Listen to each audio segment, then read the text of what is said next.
So welcome, everybody. Thank you for making this possible by joining. If you guys didn't join, this would have stopped happening a long time ago, I imagine. So it's nice that we're all here together today. Today is also what was the last day of the last intensive, which was titled "The End of Shoulds and Shouldn'ts." And so given that a group of dedicated seekers and myself have spent satsangs talking about the topic, it seems appropriate to maybe try and give a summary of what it was all about. When I put out the notion of the intensives, I wasn't quite sure if it would be attractive to people, given that there are the weekly satsangs on. And luckily people signed up. And as now we've had 3 of them, I think, and it becomes apparent that there is a value in it, in that it talks about a particular topic, a particular section of the teaching in an intense way. Just so I thought actually the name intensive is very appropriate. So it is an intensive repetition of the same topic, looking at it from different angles each day. And after 6 days, you can't help but you can't miss the topic that is being spoken about, because it's been repeated in each satsang 6 days in a row.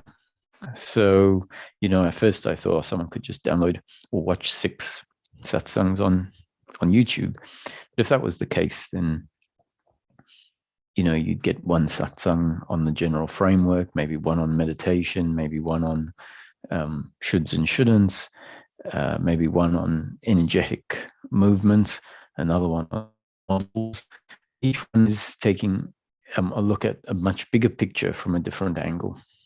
And so I think the intensives are worthwhile. So if anyone wants to join the upcoming ones, feel free. And there are the recordings of the past intensives available.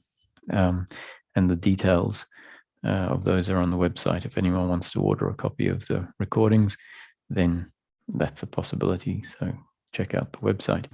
So this one, as I mentioned, was the end of shoulds and shouldn'ts. And it's a bit of a tricky topic to talk about, because it can seem like it is very much about circumstance. It can seem like it's about improving circumstance. And it can also seem like it's forgetting the overriding concept that we are not the doers, and promoting an attitude of, I can change my life. It can seem like that on the surface. And so when discussing the topic, it can be tricky. And the trick is to ensure that what is said is qualified enough to ensure that it doesn't sound like we're no longer seeing life as a happening. We're no longer seeing it as God's will. Because some of the concepts, when it comes to the end of shoulds and shouldn'ts, suggests you doing things differently. You letting go of an old way of making decisions, an old way of moving through life. And as is the case with all of the concepts, this is where it's important for me to reiterate, even if the words sound like, or the language not only sounds like, but implies, and in some cases it says, do this, do that. If it sounds like that, it's still just a description and not a prescription. So what does that mean? It might sound like I'm telling someone to do something, but really it's a description of what might happen. So an example of that is that the doer principle inside of us, the one that really deeply down believes that things don't happen on their own, that life isn't happening automatically, that things that happen through this body-mind and the outcomes that happen because of what the body does are all orchestrated and a result of a separate independent entity that chooses of its own volition. So deep down, that is one of the misunderstandings that exists as part of the default development and psychological structure within a human being. And so if I, and the other part is attachment to outcome, that really, truly deep down believes my contentment, a contentment that we don't tend to have as part of the ordinary human condition, the ordinary standard development of a human puts in place a psychological entity, which I'm speaking about, that doesn't feel content. It feels uncomfortable. It feels like it's in resistance to life. And that's because part of that psychological entity has the deep ingrained belief that its happiness is dependent on perfection. And life, from the point of view of the individual with preferences, a set of preferences that it is attached to being delivered, from that point of view, life is not perfect because life is a mix of sometimes pleasure and sometimes pain. And so that entity, that psychological identity, which is really a deeply ingrained set of belief systems that get layered, sort of layer upon layer upon layer upon layer, very slowly but surely. And this belief system gets laid down essentially by not an individual doer, but rather by life experience that arises in each moment. You know, the baby is born and it is aware of life, and essentially that is experience of life. And then there's the experience of bodily pleasure and pain, and being fed, being hungry, being tired, being sick, seeing all of this movement. And as it is exposed to more and more of that, and as the intellect develops, an idea, conclusion about what life is and what the baby is starts to get solidified and starts to get laid down. And we can see it's not something that the baby as a separate independent entity is doing. It's just a consequence of life experience, how the body is experienced, and what the intellect concludes based on its capacity to conclude. So it's a very subconscious sense of self that gets set in place. And by the time a person is 2.5 years old, a fairly solid sense of self has set in. And it's a psychological self, it's a conceptual self, it's a self based on how life has been interpreted from a fairly limited point of view, right? 2.5 years at that point where language has been learned or started to be learned. And at about 2.5 to 3, the me and the mind sets in, where a child really starts to have a sense of who it is, or at least who it believes it is, and then starts claiming ownership over the things that it thinks will nourish it. And as soon as those things are taken away, it reacts as if it is an attack on itself, as if those things being taken away are killing it, going to kill it in some way, which is why the tantrums happen. So this identity that is attached to the best things in life, what it thinks the best life can offer. It wants that. It thinks that's where its contentment will exist. And so when a description is given in a teaching, it's not often heard as a description. So an example of that is peace of mind is available. So that's a description. Peace of mind is available. It's like saying traffic lights have a red light and a green light. It's a description. It's sort of saying that's one of the characteristics. So it says peace of mind is available, just a description. The doer that is attached to the best life has to offer says, oh, so he's telling me to get it. He's telling me I should have it, which is not what I'm saying. I'm just saying it is available, but not of our doing. It's available. It does exist. It's necessarily available for everyone because everyone has their own destiny and their destiny is unfolding, but it does unfold. So it's a possibility. It can happen. So then another description is this peace of mind that is a possibility. In practice, when we really look at what is peace of mind, it isn't a positive feeling of joy or a positive something that is added in that we can say, oh, now I feel at peace. And when we say I feel at peace, usually we imagine the presence of a peaceful feeling, which is the addition of a feeling of peace. And when we look at it more closely, we find that no, peace is the absence of an uncomfortableness, the absence of suffering. And so the description says this peace of mind that is available is the end of suffering. When suffering stops, that is peace of mind. And so the doer that is attached to pleasure says, I want this. It is available. I'm going to get it. And he's telling me to stop suffering. He's telling me to stop doing suffering. That's how I will get this great thing.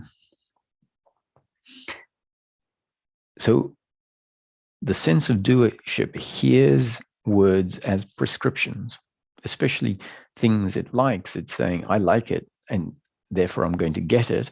And Roger is telling me how to get it. Never. That's never the case.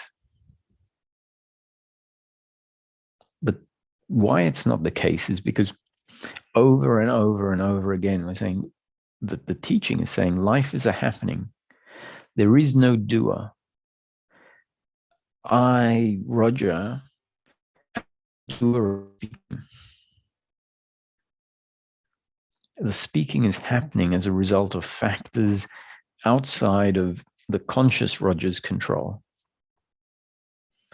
The conscious Roger that arises, the sense of Roger, the Roger that is aware of what is happening, is not in control of what is happening. What is happening is a very complex output, or what happens is very complex output. And so Roger becomes aware of the awareness and conscious aspect of Roger is aware of the speaking, is aware of the thinking, is aware of the actions.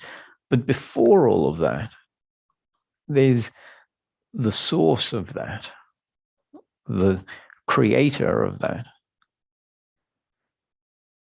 And it's very easy for the conscious Roger that becomes aware of the speaking to say, I did that.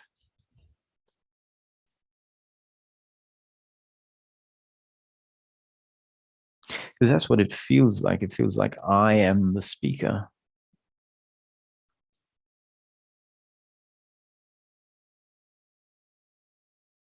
It takes, awareness to land on what is being pointed at, and destiny to allow a seeing, destiny to make a seeing happen, of this impersonal movement of life, such that eventually what also happens is the falling away of the belief in doership. So Roger isn't telling another person that he thinks can actually make things happen of their own volition. He isn't saying, stop suffering, but rather is putting out conditioning that are really just descriptions, just information. Descriptions is information. So if we hear the description, the hot plate is dangerous. The hot plate is hot. It's not saying don't put your hand on the hot plate or put your hand on the hot plate. It's just stating the fact. It's just information. And it doesn't have to be information given to a doer. It can be valuable information if received by an intellect, received by a robot, received by a machine. Because that information going in may actually be part of the programming of the machine, and then the machine functions according to its programming. And if that's the case, if we really are like this, it's one machine being an instrument of life, delivering new conditioning or delivering conditioning in the moment, information in the moment, that when received by another machine that is in the environment and the information is part of the environment, that becomes part of the programming of that machine. But we don't know how the programming is going to land. Neither the machine throwing out the information nor the machine receiving the information. We see it, how it landed, based on what comes next, what happens next. And might start arising in that as an output of that programmed machine. So that's why the speaking happens, because it's understood that life happens as a result, or change happens, or life unfolds. Life is always change. So life unfolds as a result of the instrument, the human instruments, functioning in each moment exactly as they're destined to function. So all of this to say that even when I might say, be talking to the person, it might sound like, oops, Roger has forgotten that everything is happening according to God's will and is now telling the person what to do. But how God's will unfolds is through the functioning of the instruments in life that are part of life and programmed and designed by life. So if we think God's will happens independent of circumstance, we've misinterpreted what it means by everything happens according to God's will. We imagine God's will being out there, separate from what is happening here. And so then we think, oh, well, if something's going to happen, if someone is destined to get a job, then they don't need to do anything for that job or that destiny to eventuate, because God will just make it happen. And so the imagination is, so will appear in the letterbox saying, oh, we would like you to have this job. Now, the letter could appear in the letterbox, and that would be God's will unfolding, but the letter will usually appear in the letterbox after the person has had the urge to apply for a job that they heard about, for example.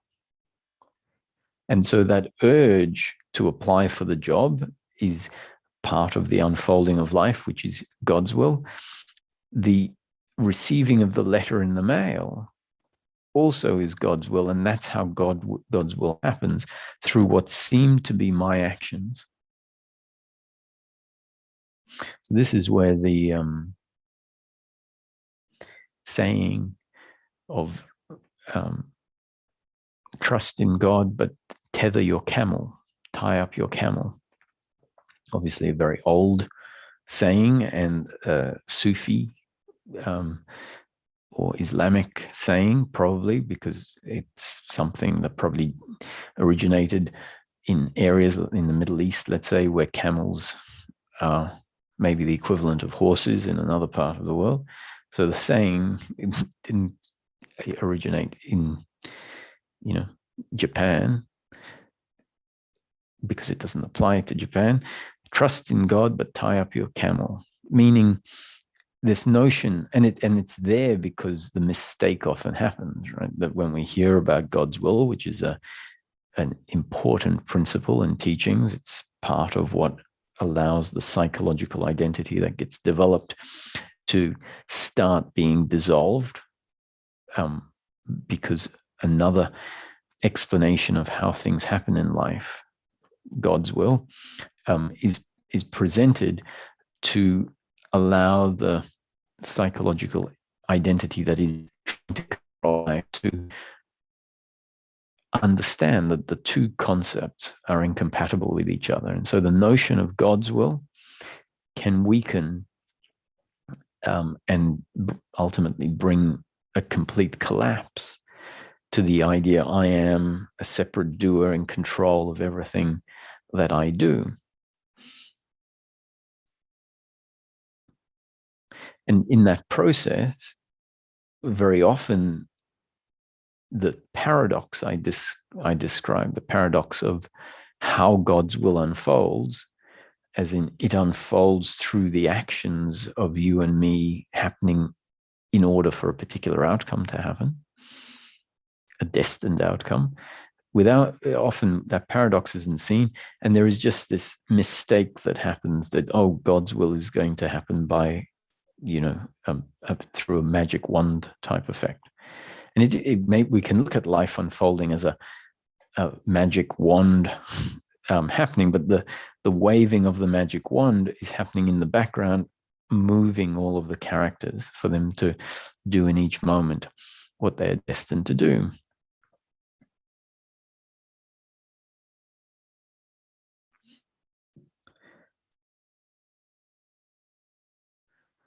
So it says, trust in God, but at the same time, tie up your camel. It means not to say, oh, I trust that God is looking after me and that my destiny isn't for my camel to run away, so I don't need to tie it up. Because what happens is the person will go off to the watering hole or whatever, come back, and the camel won't be there. And they also say, hang on a sec, well, this trust I have is misguided. I shouldn't trust in God because I leave my camel here and it runs off. And if that person were to seek clarity from God, hey, God, how come you let my camel run off? I have trust in you. And he said, and God might say, yes, I am the one that provided the rope and provided you with the capacity to know how to tie a knot. And so trusting in God means do what makes sense in the scheme of life, knowing that that is God's will. So to hammer this point home, there is also a joke, or is it a joke or another parable, of a man in a rainstorm and the levels start rising, and a four-wheel drive Jeep type thing comes along and says, come on, hop in, this is getting dangerous. And he says, no, I trust in God. And the water levels rise a bit higher, and a small boat comes past and says, he's on the second floor of his house by now, on the balcony. And the guy say, come on, hop in, we have space for you. No, I trust in God. So the boat carries on. Then he's on the roof of his house. The waters have risen that high. And a helicopter comes past and drops the ladder down. Come on, jump on. This is your last chance. This is really not a good situation. I know it's not a good situation, but I trust in God. Eventually, the water levels rise. The man dies, finds himself in heaven, goes to seek clarity from God. God, what's going on? I'm one of your most loyal followers. I have this deep trust in God that you will look after me. And this is it. I drowned. And God says, listen, what more could I do? I sent you a boat, then I sent you a helicopter. You didn't take any of my help. And so this parable demonstrates how the character here was expecting God's hand to come down from the heavens and pluck him off the roof with God's hand and place him on dry land. And in practice, God's will happens in very ordinary ways, in daily living ways. Because life as we know it is an expression of God, a creation of God. God is not separate from what is happening. Now, when I'm using the word God, I don't mean the religious God. Religions tend to include many layers of teaching in them, and the one that people are most familiar with often is the most dualistic, most simple form of the teaching that essentially is preliminary, and as understanding goes deeper, we can see in the teachings themselves a much deeper meaning. And so the rudimentary explanations, the surface explanations, become seen as metaphors, and then a deeper meaning can be seen in it.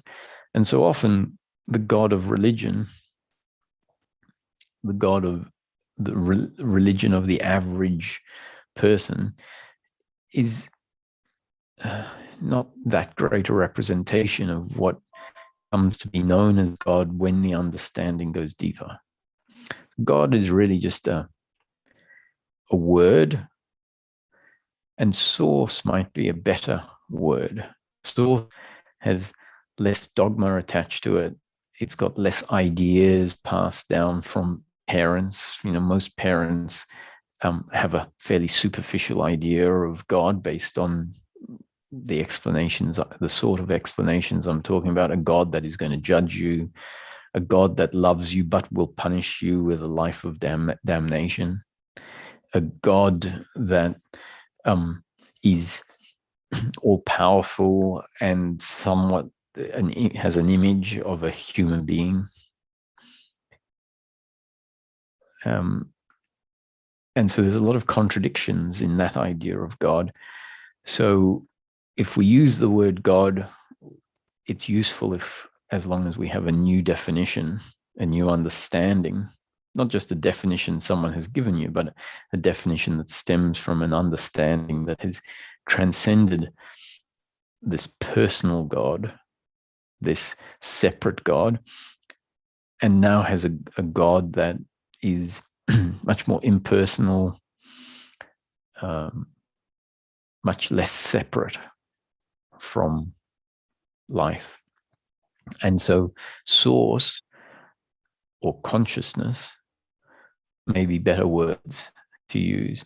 And in this teaching framework, the whole of the top-down teachings are summed up by saying source at rest, or consciousness at rest, is in its potential form. So that is potential before the manifestation, which is the experience of life or the world of form, or the experience of the world of form that we know, the universe, let's say. Before that creation came into existence, God was God's source, conscious in its potential form, in its unmanifest form. And the unmanifest, we can say, is absolutely nothing. It is in its potential, so it hasn't become anything. And often when we think of nothing, we think of emptiness, as in something we can see, like space, empty space without the planets and all of that, just empty space. Whereas absolute nothing is the absence of even that space. So you can imagine the space closing in on itself till there is nothing, and not even any space that nothing exists in. Pretty hard for our brain that is so used to seeing everything, and even when we imagine before all of this, we imagine a big empty or a space full of hot gases, for example, if we're working on the Big Bang type of theory. So before even that, before space came into existence, absolute nothing.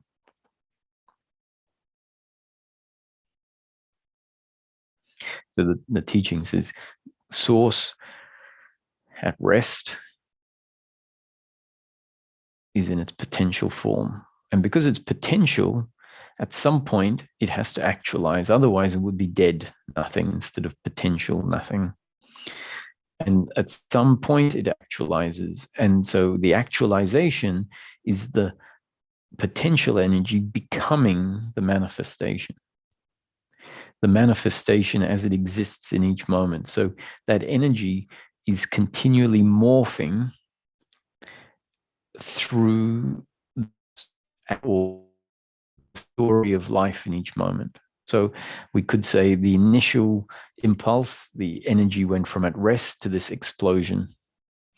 And then the explosion unfolded over what we call time. And that time actually exists within what was created out of the explosion. So source has become time, become space, and become everything that arises within that framework of time and space. And the framework of time and space is actually within a bigger framework that we can call source. And so source isn't outside looking in at its creation, but rather source has become the planets, has become you and I, has become the victim and the perpetrator, the mountains and the rivers, and has become the flow of the rivers and the falling of the leaves off the tree and the space through which the leaves fall,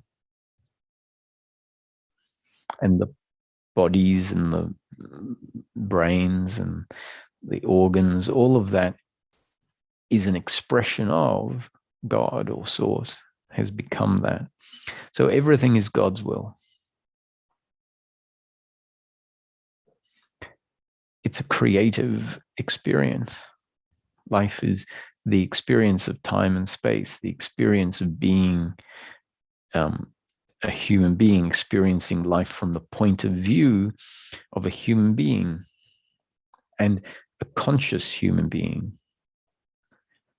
a body with consciousness. An unconscious human being is not an unliberated person. An unconscious human being is of a coma or under sedation in an operation. That is a human being that is not conscious. So that gives us an idea of what consciousness in its manifest form is. It's the awareness of life from the perspective of the person. And in order for there to be a person, an experience of a person living life, there is the consciousness, and then that person, the body of the person, has its particular personality, has its particular ideas and intellect. And as part of that, there is this psychological self that gets put in place. And so how the psychological self feels and thinks, how the intellect, the intellect contains both the psychological thoughts and also the functional thinking. So we could call that the thinking mind and the working mind, two parts of the intellect. And so whatever the human being thinks, either psychologically about, let's say, what's happening in the circumstance and how it feels about itself, usually very uncomfortable when circumstance is, let's say, someone not saying nice things about you, how that feels is also destiny. God has become, source has become that feeling. This is why we hear in Advaita Vedanta, which is the non-dual Hindu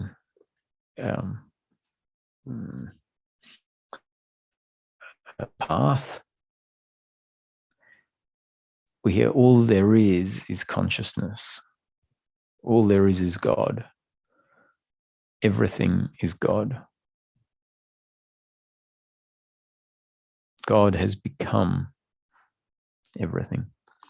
And so nothing can happen unless it is God's will. Because God becoming is the creative process. It is the manifestation. So the manifestation, we can say, is the creation. And our normal way of thinking is if there's a creation, there has to be a separate creator. In this case, the creation and the creator are not two.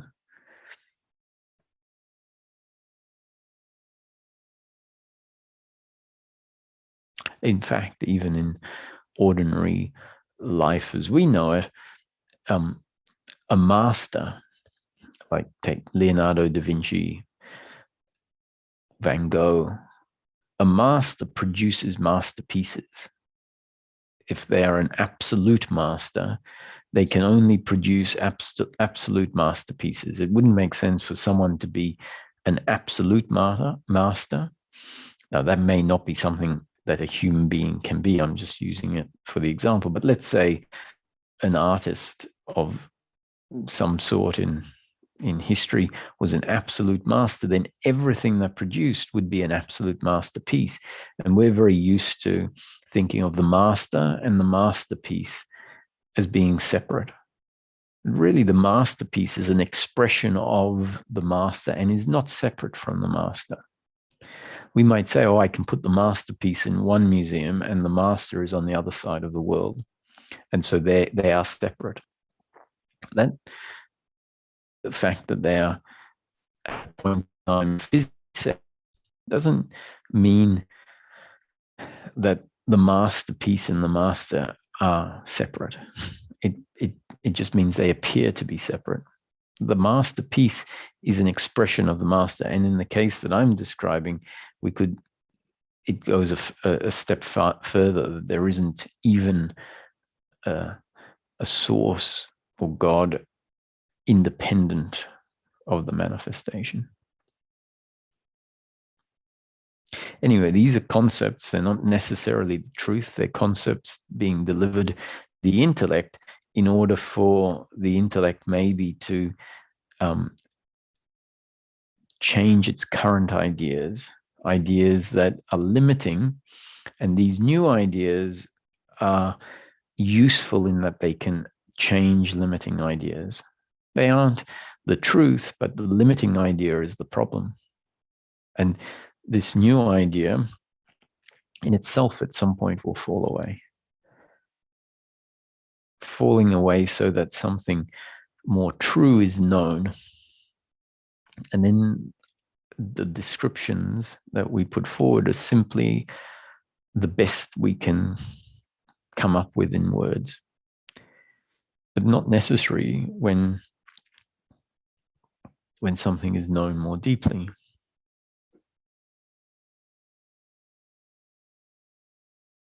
So you might wonder, where's all the shoulds and shouldn'ts in all of this? I wanted to reinforce the overlying principle that suggests anything that happens in life is a happening, an output of a creation. Now, it might sound to many people, critical thinkers even, who look at life critically and say, all of this is fantasy, that it's all God's will is fantasy. And in fact, it's quite naive.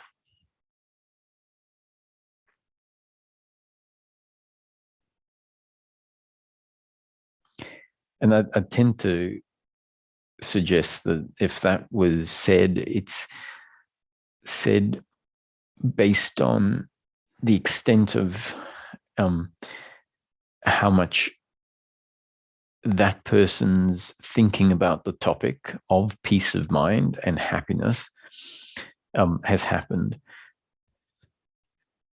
Now, it can easily be that these sort of concepts are said by someone who, I guess, believes them and is falling foul of a lot of critical thinking errors, not seeing that a lot of the concepts that are given, if they're just believed, are not really understood, and therefore that person is, in a way, delusional and could benefit from some critical thinking. However, not all critical thinkers who have seen past the dangers of certain beliefs of God, for example, and maybe even dangers of everything is happening according to God's will, because that information can definitely be absorbed by a seeker or by a person in a way that doesn't lead to positive change, doesn't lead to freedom, doesn't lead to peace of mind, but in fact leads to what we would call new belief systems that support laziness, support irresponsibility, support action of stealing, for example, or hurting others, all under the guise that it's okay, it's all God's will happening. And frankly, it is, as far as I'm concerned, all God's will happening because it's happening. However, the teaching is not really there in order to bring about that sort of change or that sort of outcome. It's there because an investigation can take us to a point that doesn't make us lazy, irresponsible. It doesn't allow us to use these concepts as excuses to hurt people, but rather can dissolve the identity that feels like it is in control and feels like its happiness is to be found in the future, out in circumstance.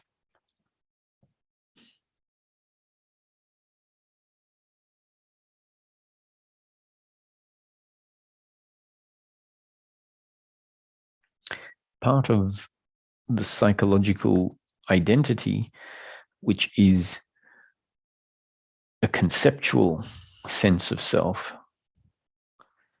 a whole lot of beliefs about who we are and what we need, how life should be looking in this moment. They really are conceptual ideas that are laid down so slowly and repetitively that in practice they don't at all feel like concepts. Doesn't feel like a conceptual sense of self or a conceptual self. It feels very concrete. It feels very real. And a conceptual sense of self is forced to conceptualize. The initial conceptualization about who it is conceptualization, a very unconscious conceptualization that is running consistently and running the same story about who I am, what I need, by enforcing a whole or running a whole lot of concepts in different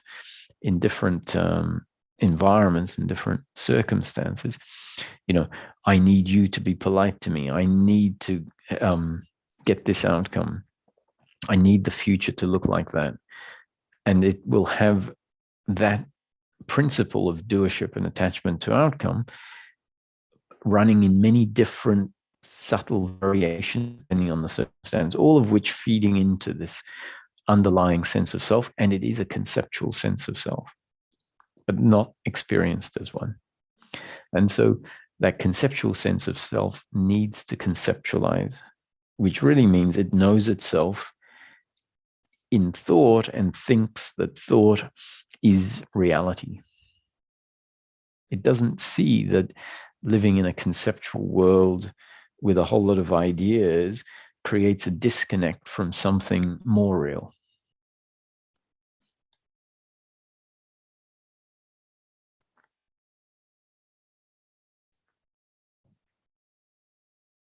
And so a disconnection has happened from the body. A disconnection has happened from being able to feel. And instead, there is a functioning from thought without it being seen or recognized as being a living from thought.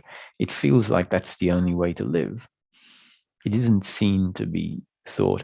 And so an example that I've used to try and highlight this is that we will answer a question like, how are you feeling? From our concept of how we're feeling, from our concept of how that question is best answered,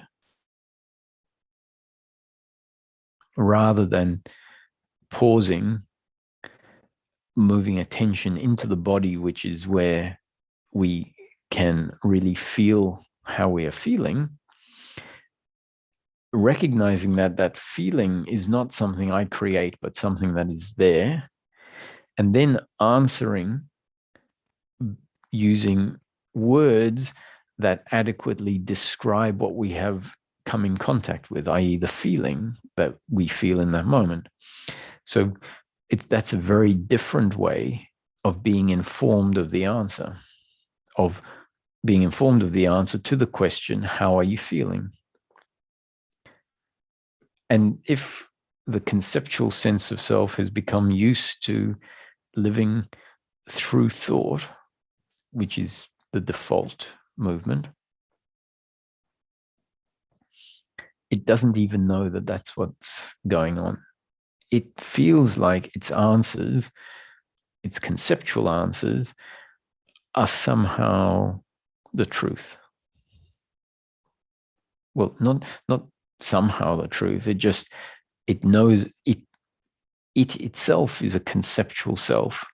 And so to it, thoughts are real because it knows itself as real and it is a thought. So a thought is as good as reality.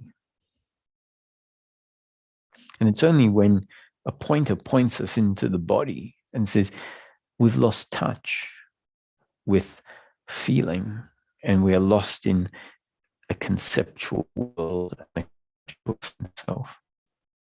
It's only when that notion starts appearing for us in different ways. So Roger might say it in this form, and then we might read something that points to the importance of the body.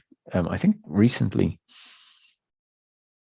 there was a satsang called "The Body is the Doorway," talking about this particular notion.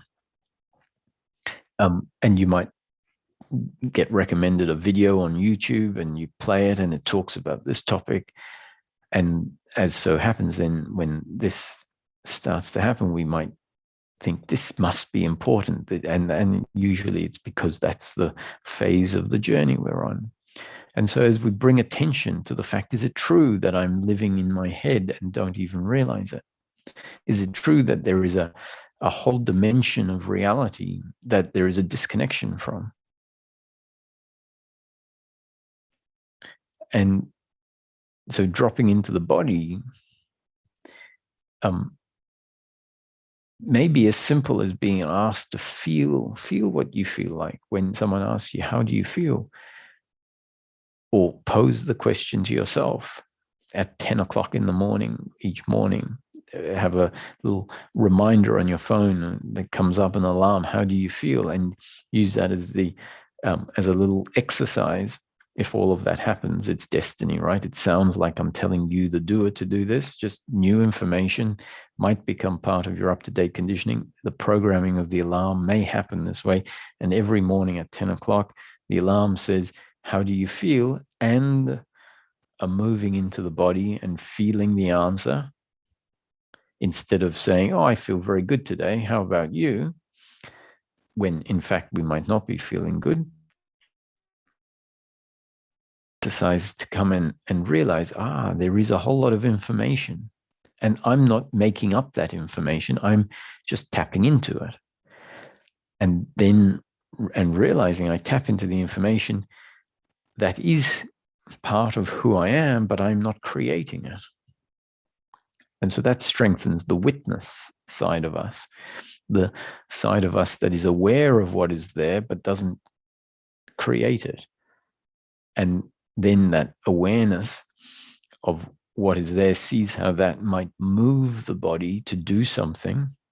And then it realizes, oh, the moving of the body in that way was driven by all of these movements and feelings, thoughts as well, that aren't my creation. So anyway, coming into the body, another hint in wisdom teachings talks about this journey being a journey from the head to the heart.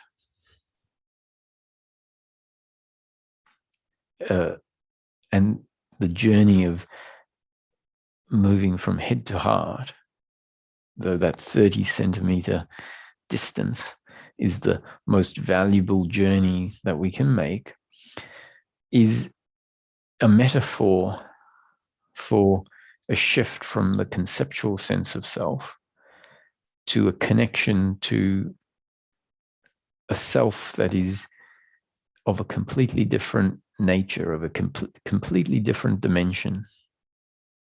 A dimension that we can say is timeless, formless, spaceless, not of form, not born, not subject to death.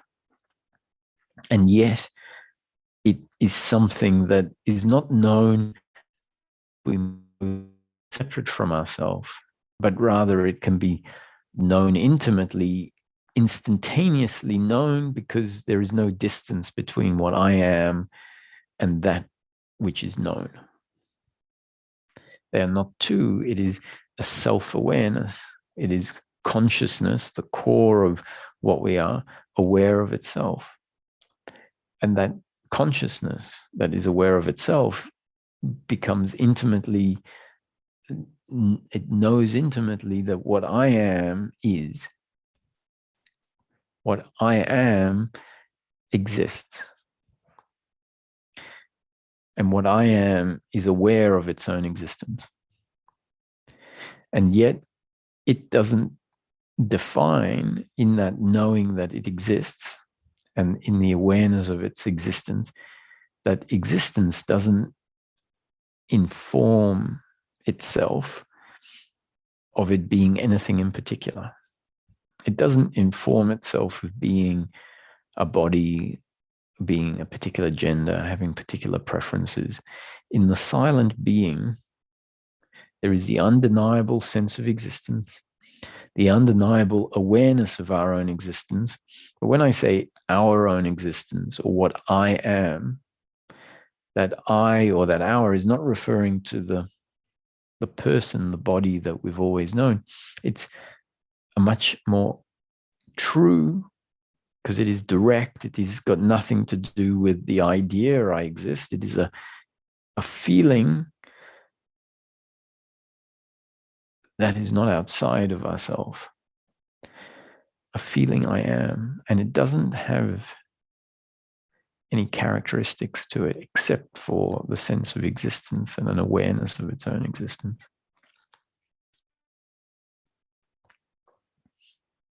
And that is the movement out of the conceptual sense of self into the heart. Now, when that happens, does daily life stop happening?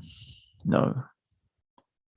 Daily life is destined to carry on until, from the perspective of this individual that knows itself at its core as something outside of this world of form, so for the individual that has reconnected to the core of its being, the impersonal sense of I am, which we could say is the bridge or the junction point between the personal experience of life, the experience from the point of view of this body, mind, organism, and the impersonal consciousness from source. So the I am is the junction point where one turns into the other.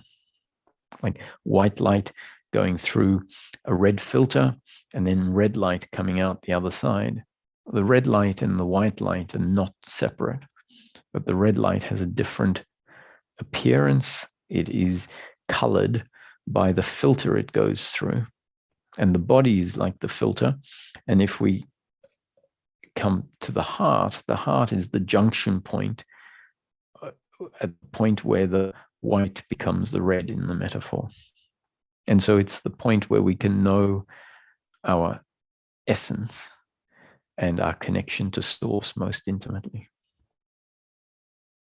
And there's a freedom in that, because knowing ourselves as that means that we are outside of the world of form.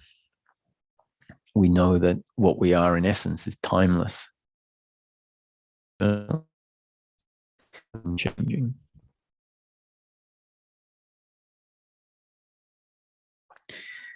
So as part of this destiny, this story of life, this conceptual sense of self that believes it needs outcomes in order to be fulfilled, in order for everything to be okay, which isn't the case, because we find our okayness when we connect to this other part of myself, ourself, that is much more true, much more unchanging, self-contented, self-fulfilling, self-knowing. The conceptual sense of self has all of these rules about how it will get the perfection it's looking for, how it will get the contentment which it thinks is found in perfection. And those rules look like, I should do this, I shouldn't do that. You should do this and you shouldn't do that. The world should be like this and it shouldn't be like that. And all of those shoulds and shouldn'ts essentially are the complete forgetting, the complete overlooking that life is one way in each moment, that life is the creation in each moment, and that the good and the bad, the positive traits and the not so positive traits, the development that has happened throughout history and the amazing development and the parts of the development that still could be improved. So the imperfection of life is the perfection of this manifestation. It's imperfectly perfect. It is a whole that is made up of wealth and disease, wealth and poverty, health and disease, big and small, hot and cold, good outcomes and not so good outcomes relative to certain benchmarks, pleasure and pain. It's the duality that make up the whole. So it's a non-dual duality. The yin-yang symbol is one of the best representations of that. There is the yin-yang symbol, half black and half white. So that is the duality. But the duality is actually just a distinction of the whole. So it isn't really a separate black and a separate white. It is a single circular singularity that's nature beyond the oneness is duality. Well, it's not really beyond, it's not its nature beyond the expression of the oneness is duality. And we've got lost in the expression and can't see the underlying unity. And sometimes we get to see and then wake up to the underlying unity, and that can obscure us from acknowledging the existence of the duality still. Because when there is an awakening, eventually there is an integration that allows the oneness to be known, and at the same time, the duality of experience to be acknowledged, to be seen. That arises as the whole in the expression of duality.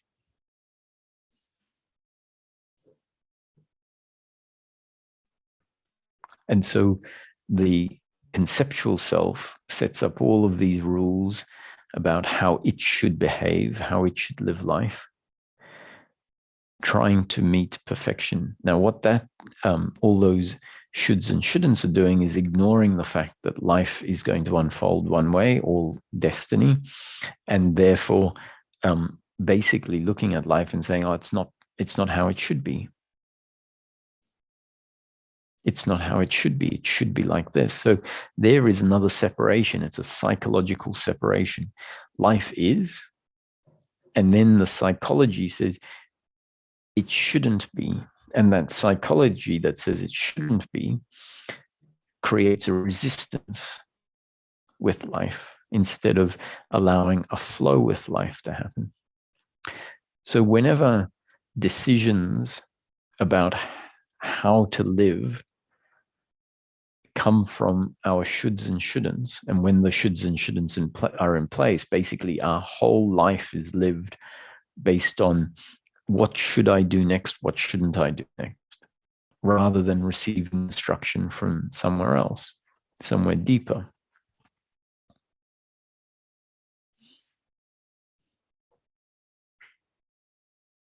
And when we're living like that, there is an uncomfortableness, a sense of not being in flow with life. And so the intensive that we just finished was pointing out a whole layer of our concepts that even when we deeply understand, intellectually understand the fact that life is, and that happiness isn't to be found in outcomes, but rather happiness comes from a connection to self, the true self, a self that is not conceptual, a self that is much more direct and immediate, and what is our true nature. Even with that understanding of everything is God's will, it may not be seen that there are these opposing beliefs still running virtually all the time throughout the day.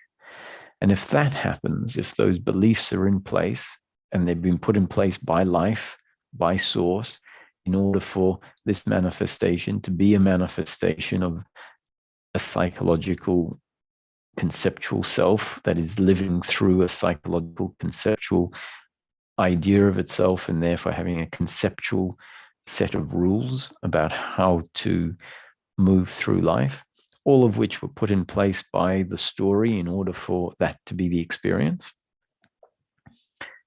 When that's happening, there is an uncomfortableness. There will be a sense that things aren't right. I don't like this. It doesn't feel, it feels off.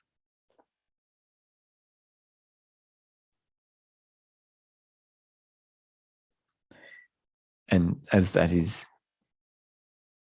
starts to be recognized, as one's destiny is to recognize it, the recognizing it can lead to living life differently.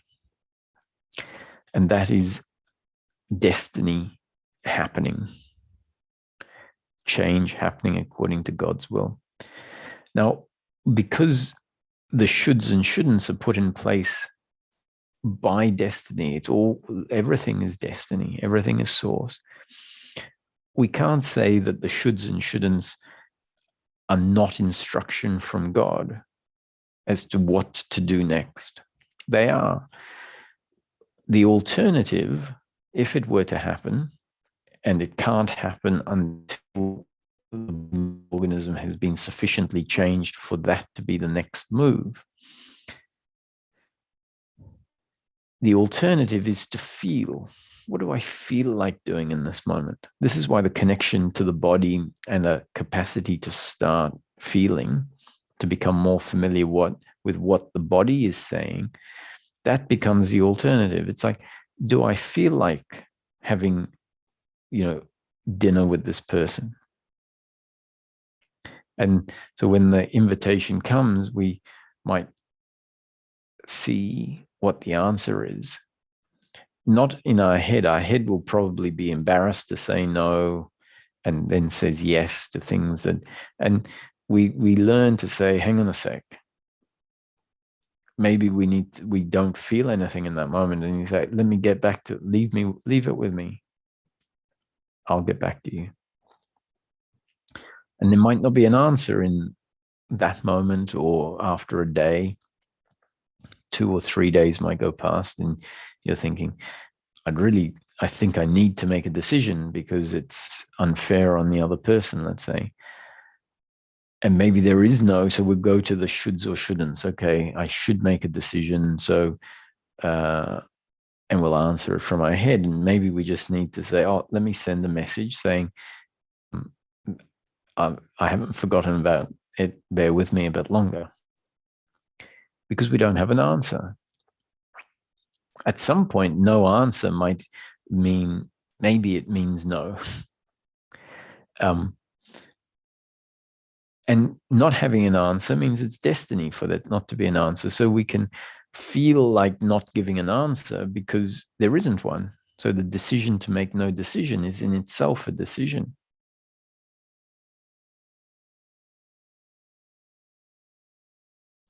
We start to, when we're feeling in, we realize the body is tired, let's say. And so the head, if we're making it from a should, will say yes to something even when we're tired. When we feel into the body and say, what does the body feel like? And the answer then is, oh, no, I'm too tired. I'm going to stay home.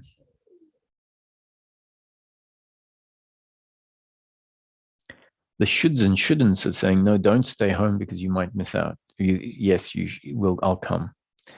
And so there's a complete disregard for a whole layer of intelligence and a whole layer of information that allows the human being to move much more organically, much more in flow, is being disregarded by the attachment that the psychological self has of what it thinks it needs and how life should be lived. So the conditioning from parents might be, in these situations, the most important thing is to set down roots, to establish yourself, to form a good reputation, to be reliable. All of these things make sense on some level because they are traits that will deliver good outcomes, but they may be traits, if they are not our natural traits, if they're forced by our shoulds and shouldn'ts, they may be movements that will disconnect us. We might be very good at being reliable. We might, the setting of roots, the establishing a reputation may well happen very well. And the likelihood is it will deliver good results, but it may come at a cost. It may mean that we are completely disconnected from a flow that would move us in a very different way. And that different way doesn't mean that if one way delivers good results, that the other way is going to deliver bad results. It may mean that we move in a different way that feels like such a relief, feels so much more authentic. This whole topic is about authenticity, really. And not only does it feel more authentic, feel more in flow, feel so much more of a relief to be able to move with what is congruent with what we are at a deep level, it may also deliver fantastic results.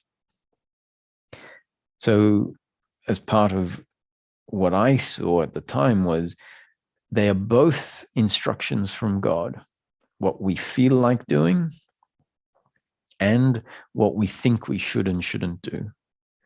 One, in my experience, delivered a disconnection, created an uncomfortableness, created a timetable in life that was crammed in, made the body move at a very quick pace. There was much more stress because that was what was assumed to be how life had to be lived in order for there to be success and happiness, or for there to be success and therefore happiness. And the alternative, the shift, when there was who says that is how life has to be lived? It's the thinking mind that says this. And when we prioritize peace of mind, when we prioritize connection, then we start allowing ourselves to make decisions from what I'm describing as a more flowing, more natural, more authentic place. And all of the things that were absent start to present themselves in a new way of living life.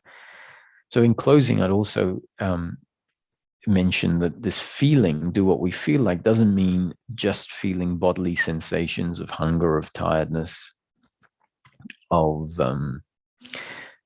pleasure or pain. They're a very important part. If we're tired, it may mean that most of the time sleeping is the most appropriate thing. However, the working mind, not the thinking mind says this is how it should be, and it disregards everything else, all the other inputs. The working mind, on the other hand, can contribute information that will become part of what we feel like doing. So we might be very tired. We might need to go to a wedding, let's say, and wedding might be of my sister or brother. And if I felt just the bodily sensation and did what that said alone, it says I'm tired, and we say, I'm not going to go to the wedding. However, the working mind might throw in this information saying, this is your sister's big day. She would very much appreciate that you're there. It might hurt her not to be there, and not be. So that's information being thrown in by the working mind. The working mind doesn't say, given that's the fact, you have to disregard everything else and you have to go. That would be what the thinking mind says. The working mind says, just throwing this into the mix so that it is part of the information, along with the information that the body is tired. And without shoulds and shouldn'ts, we allow all of that to be there, and then a feeling of what to do comes up. And the feeling may be, yes, I understand it's likely going to be important for her, but I'm too tired and I'm not going to go. Or the information, the feeling might be, I want to go. I feel like going, even though I'm tired. So on one level, I don't feel like going, on the level of just the bodily sensation. But as an overall, I feel like going. So this move is something that we learn as we start trying. It's like riding a bike. You start off wobbly and falling off. And with practice, the whole change refines. And what we end up with is living in such a way that we can say, in each moment in my life, I always do exactly what I feel like doing. And that can sound very selfish. It can sound like it's going to be very irresponsible. But what we might find is that what we feel like doing includes things that are not selfish and not irresponsible. And they feel natural. They say, yes, I want to do this. Not I should. I don't feel obligated to do it. I feel like doing it.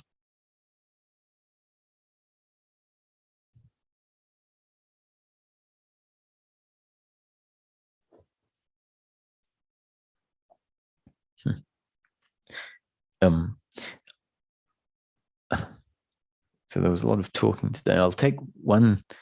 I don't know if anyone has a question. There's one hand up there now, so I'll take that question. Cecilia, I think. Hi, Cecilia. Yeah. Hello, Roger. Thank you again very much.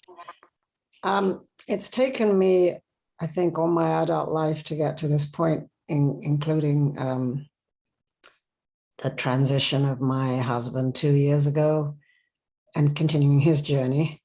And I find myself now like just surrendering more and more and more and more and more and more just to the unfolding of life. I'm grateful for that. Very grateful. Oh, and so I understand, not interested in any outcomes. I'm just, the more I can surrender, the more at peace I am. the thing is that I want to ask you is, how does one then reconcile that with the demands of supposedly having to make these decisions? Like, I'm a teacher, so I have to work to earn my living.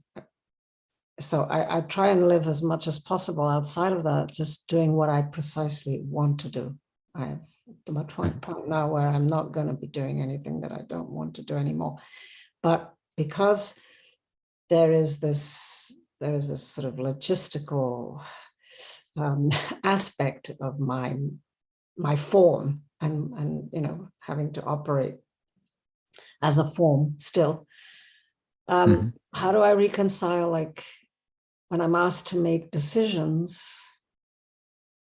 Because I know I'm not making any decisions, if you see what I mean, like in terms of, as you say, it really is God's will. And the more I give myself to that, the better I am. But then how do I reconcile that when being forced to make some decisions?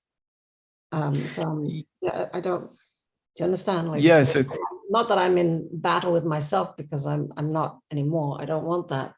But how do I address that? Is that God's will as well, that at every moment that unfolds, if I am faced with a logistical thing, then I address it as part of that destiny, as part of that surrender?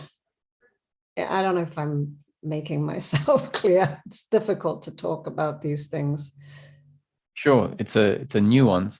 I would say that a concept that can be very useful is to see that God's will unfolds through what we might call my will. And in saying that, we need to appreciate that what I'm referring to as my will really is God's will, and see that my will and God's will are not two things. So in order for destiny to unfold, it happens, as I said, not through God's hand coming down and moving all of the, pawns, but rather by the pawns functioning a particular way. And so what previously I used to see as my decision, I now see as a decision happening through me, which feels like my decision. So I can call it my decision. But at the same time, I realize that what I'm calling my decision is God's will happening. And then the conundrum falls away. It's like, oh, God's will has always been happening through my will, which is not really my will, and the other's will, which is not really the other's will. So decision-making is the mechanism by which God's will unfolds. So we often think, when we grasp everything as God's will, that decisions don't have a place. In fact, that if I'm making a decision, I'm getting that everything is God's will. But rather, it's about our attitude towards our decisions changing such that our decisions are seen to be God's will happening. So your decision to continue to work, for example, or to stop working, will always unfold according to destiny.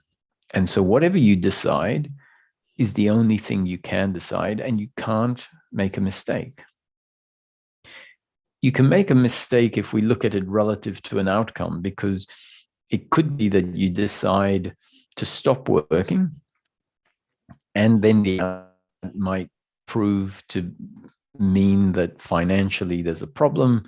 The assessment of things was, let's say, off what you thought, and then the outcome is not so great. But the fact that the outcome is not so great doesn't mean that that wasn't God's will, because God's will includes sometimes pleasure and sometimes pain. And it includes your journey being what it is, which may mean a journey from financial stability to a point where there is less financial stability. And who knows what that will lead to. It may lead to very positive change in some regard. as well as, let's say, the inevitable pain of having less financial stability. So the fact that the outcome is sometimes not that great doesn't mean it wasn't God's will. Sometimes we think, oh, I made that choice, the outcome wasn't great, and that happened because I wasn't following God's will. And I'd say, no, that's not how I look at it. It's not how the understanding of non-duality looks at it. And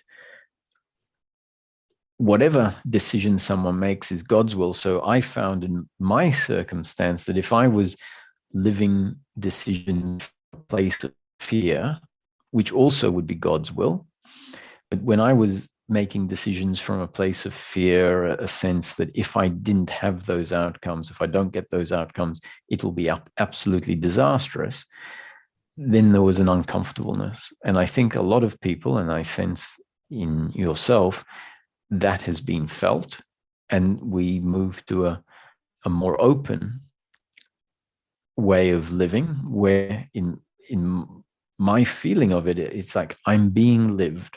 In each moment when a decision needs to be made, I wait for the answer.